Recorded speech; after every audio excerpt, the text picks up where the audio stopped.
आज विषय है जो हमारा अक्षांश रेखा का और देशांतर रेखा का।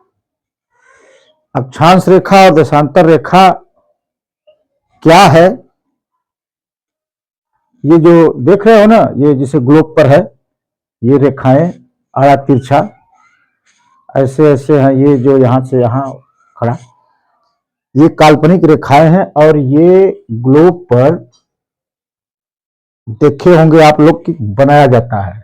ये ऐसे कोई रेखा उखा नहीं है, लेकिन ये काल्पनिक रेखा वैज्ञानिकों ने इजाद किया है इसको, इस पृथ्वी का, पूरे ग्लोब का अध्ययन करने के लिए। तो आज इसी के बारे में बताएंगे, देशांतर रेखा और अक्षांश रेखा।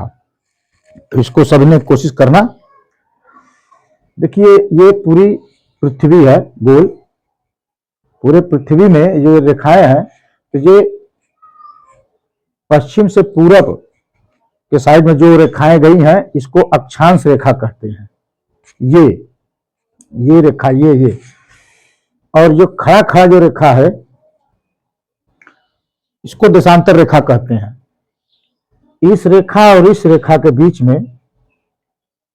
की दूरी 111 किलोमीटर लगभग होता है।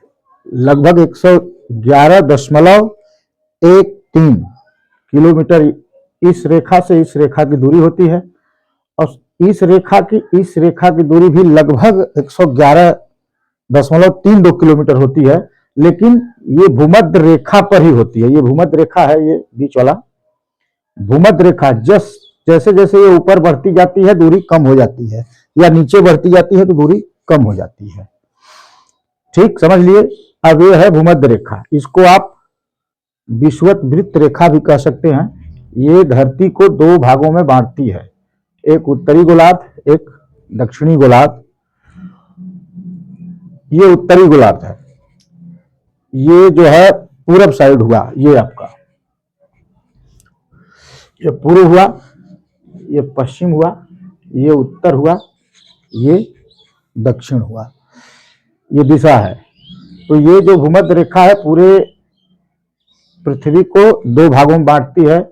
कहीं कहां कहां, एक उत्तरी गोलार्ध, ये देखिए, ये भूमध्य रेखा है, ये वाली। इसके ऊपर आधा हो गया, इसके नीचे आधा हो गया। तो ये हो गया ऊपर वाला उत्तरी गोलार्ध, और नीचे वाला हिस्सा हो गया दक्षिणी गोलार्ध। इसके बाद ये भूमध्य रेखा के ऊपर ठीक 23.5 डिग्री अंश पर,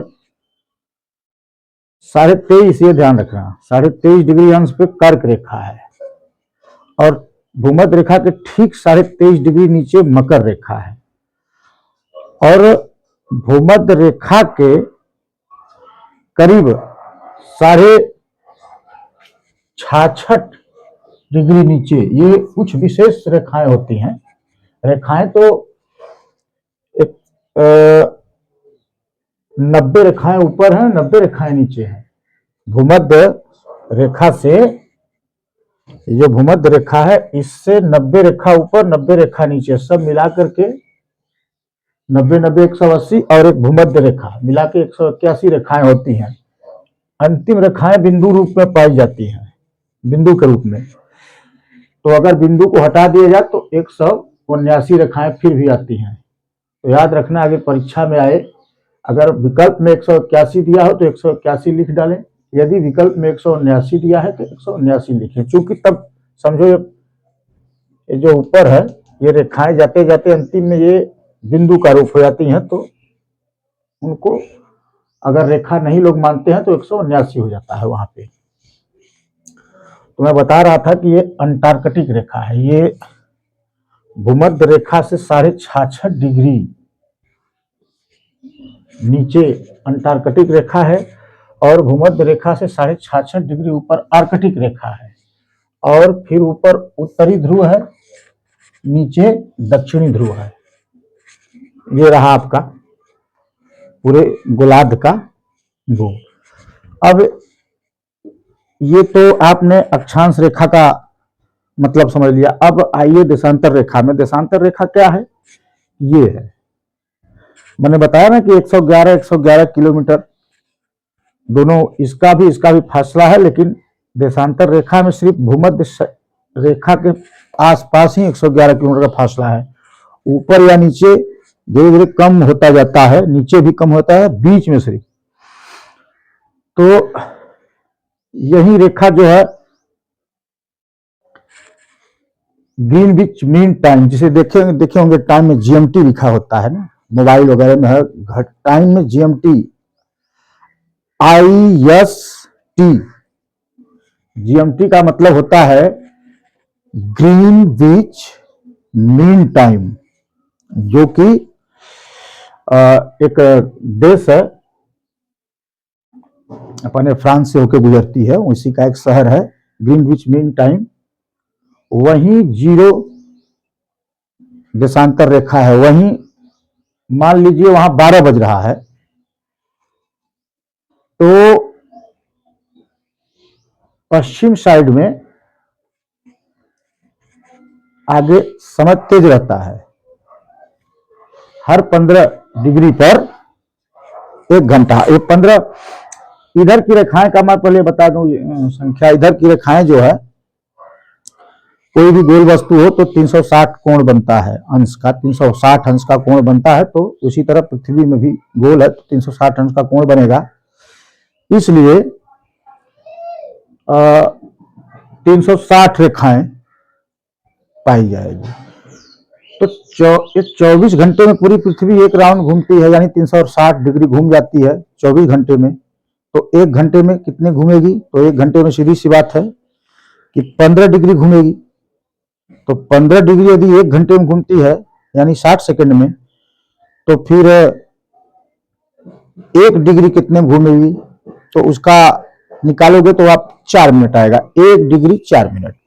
तो इधर टाइम जो है आगे रहता है, इधर टाइम पीछे रहता है, तो ग्रीनविच मीन रेखा से। तो हर 15 डिग्री की, जैसा मैं बताया ना, हर 15 डिग्री पे 1 घंटे का फासला होता है। तो हमारा भारत जो है 82.5 डिग्री पर है। यदि यहां 12 बज रहा है, मान लीजिए यहां 12 बज रहा है, तो हमारा यहां से 82.5 डिग्री इधर हमारा देश भारत है। तो हर 15 डिग्री पर 1 घंटे का समय बढ़ता है। इधर हर 15 डिग्री पर 1 घंटे का समय घटेगा, ये ध्यान रखना। तो हमारा भारत 82.5 डिग्री पर है। तो अब ज्ञात कीजिए कि हमारे भारत में कितना बज रहा है। तो मान लीजिए यहाँ 12 बज रहा है, तो हमारे 15 दूनी 30, 15 तिया 45, 15 चौका 60, 15 पांचे 75, यानी 75 डिग्री में 5 घंटा का फर्क हुआ। अब 82.5 है, 82.5 डिग्री है, तो आधा घंटा और जोड़िए इसमें। तो 15 पांचे 75 और 7.5 82.5, तो 5 और 5.5, तो हमारे भारत में इस समय 5:30 बज रहा है। यदि यहाँ 12 बजेगा तो यहाँ 5:30 बजेगा भारत में। ये टाइम, ये देशांतर रेखा यही डिवाइड करता है। अब ठीक उल्टा इधर भी इसी तरह जाओगे तो ठीक घट जाएगा। इधर 82.5 डिग्री पर 5.5 घंटा टाइम पीछे हो जाएगा, इधर आगे हो जाएगा। ये सिस्टम है इसका। तो यही जो है काल्पनिक रेखा जो है वैज्ञानिकों द्वारा बनाई गई है, और ये रेखाएं लोकेशन ज्ञात करने के लिए बनाया गया है। जैसे अभी बताया ना मैंने कि 82.5 डिग्री पर हमारा भारत है, तो कौन सा देश किस डिग्री पर है ज्ञात किया जा सकता है, और इसका अच्छे ढंग से अध्ययन किया जाता है। यही जानने के लिए इस पर काल्पनिक रेखाएं खींची गई है। और यदि कोई जानकारी छूट रही हो तो बता देना, अभी बता दे रहा हूं मैं। ये सब पूरा याद होगा ना? पूरा याद हो गया? हाँ, तो देख लीजिए, इसको अच्छी तरह से याद कर लेना।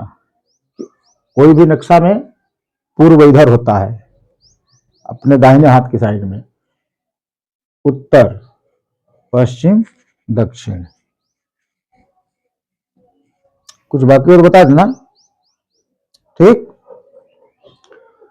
तो अब याद कर लेना, यही देशांतर रेखा है, ये वाली, ये खड़े वाली देशांतर रेखा है, और ये वाली ये अक्षांश रेखा या वृत्त, इसको वृत्त भी बोला जाता है, क्योंकि ये पूरा पृथ्वी को कवर किए रहती है चारों तरफ से, इसलिए इसको वृत्त भी कहा जा सकता है और रेखा भी कहा जा सकता है।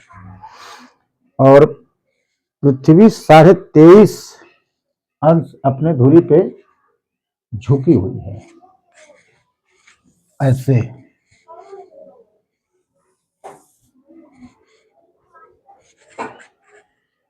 इस झुकने की वजह से ही मौसम का परिवर्तन होता है। ठीक, समझ जाए समझ।